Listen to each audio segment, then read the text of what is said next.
hari ini saya akan menjelaskan materi tentang demensia pada lansia. Mari Ibu, kita lihat bersama-sama ya materinya ya. Kita pelajari bareng-bareng ya Ibu ya. Demensia pada lansia yaitu suatu sindrom yang ditandai dengan adanya penurunan daya ingat, kurang produksi pada kognitif, kemampuan untuk kita berpikir, terus juga bisa mengingat, memahami dan berkomunikasi yang cukup besar, sehingga mengganggu aktivitas kita sehari-hari. Faktor-faktor penyebab demensia yang pasti usia, karena penambahan dengan usia ya bisa mempengaruhi kita, terutama di atas usia 65 tahun ke atas ya, atau lebih bisa juga karena faktor-faktor dari penyakit, contohnya darah tinggi, kencing manis, terus ada juga obesitas. Jadi ibu yang berat badannya, maaf ya lebih sedikit, kurangin dulu berat badannya ya, porsi makannya kurangin ya, kurangin manis-manis. Terus bisa juga karena kita ada masalah terus terjadilah depresi, banyak pikiran. Jadi di usia kita lanjut ini perbanyaknya zikir, kurangi aktivitas yang terlalu berat, kalau banyak pikiran itu kurangi ibu ya. Kita lanjut ya. Tanda-tandanya pada kalau demensia ya, satu bisa kita mengalami penurunan ingatan kita. Misalnya kita ini naruh barang tadi di mana, atau pas sekarang kita lupa naruh barang di mana. Terus tadi kita habis ngapain, atau lupa kita tadi habis ngapain, kita habis mandi, tapi kita ingat tadi kita mandi apa enggak ya, jadi kita mikir gitu. Nah terus bisa juga kita ngomong tuh susah, kita ngomong susah, kita berbicara. Terus bisa juga berkendara atau tersesat di lingkungan, misalnya kita habis pergi nih, misalnya ke pasar, kita nggak tahu pulang ke rumah lagi, kita lewat mana tadi ya, jalan yang mana, dan kita lupa. Nah terus bisa juga sering bertanya berulang-ulang. Nah, terus bisa berhalusinasi atau paranoid. Nah, terus kita kadang dia lansia itu juga tidak peduli terhadap perasaan orang lain. Untuk perawatan lansia pada demensia, kita bisa lakukan dengan melakukan aktif secara fisik ya. Ya kita pagi-pagi mungkin olahraga ya ibu. Nggak usah yang berat-berat olahraganya, cukup jalan kaki, kita mengitari dekat-dekat ini aja seperti kita rumah kita. Ajak yang lain juga ya olahraga bareng-bareng, takutnya bisa kita jatuh, bisa ajak bantuin kita pas jatuh, kayak gitu ibu ya.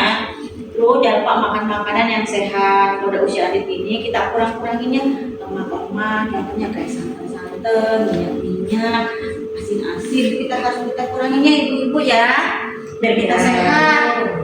Nah, terus juga buat bapak-bapak nih yang merokok, kuranginlah merokoknya, kalau bisa berhenti ngerokok, apalagi alkohol yang kita hindarin ya.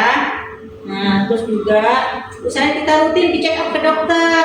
Kalau nggak usah ke rumah sakit, kita kan ada posyandu kita ya setiap sebulan sekali tuh. Nah kita ikutin tuh, kalau mau ada posyandu lansia kita datangi ke posyandu biar kita ngecek tensi darah, kan di posyandu bisa cek tensi, cek gula ibu ya, kadang cek kolesterol juga bisa. Nah kita ikut aja acara posyandunya. Nah juga kita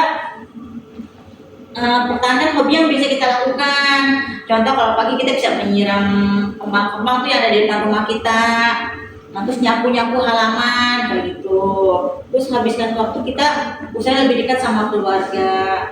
Buat anak-anak kita juga biar kita lebih dekat sama keluarga kita ya. Jadi biar nanti suatu saat kita kalau ada apa-apa tuh kita jadi enak kalau kita dekat-dekat sama keluarga itu. Jadi kalau kita sakit ada yang ngurusin anak-anak kita gitu. Jadi kita tidak dilupakan sama anak kita pas usia tua nanti ya. Terus terima kasih, mungkin itu aja. Ada yang bisa ditanya ibu-ibu, silakan kita diskusi bareng-bareng aja di sini ya. Bu, ini mau bertanya. Ya, siapa namanya Bu? Bu. Oke, ya Bu Nur. Gimana cara keluarga itu dalam mendukung lansia dengan demensia? Nah, caranya gini, jadi kita kalau setiap ada kegiatan tuh kita kan dikumpulin bareng-bareng nih ya. Jadi kita aktif nih, memberikan penyuluhan, pendidikan kepada para lansia. Misalnya pas ada posyandu nih kita kumpulin bareng-bareng. Contoh misalnya pendidikan pada penyakit darah tinggi, penyakit gula, itu kita kasih penjelasan ke mereka. Pencegahannya apa sih, dari makanan, gimana cara mencegahnya, apa yang harus dihindari, apa yang harus dimakan. Terus buat keluarganya harus aktif serta dalam artian apa, merawat para lansia. Mereka tidak merasa tersisih apa ya, dijauhkan lah gitu.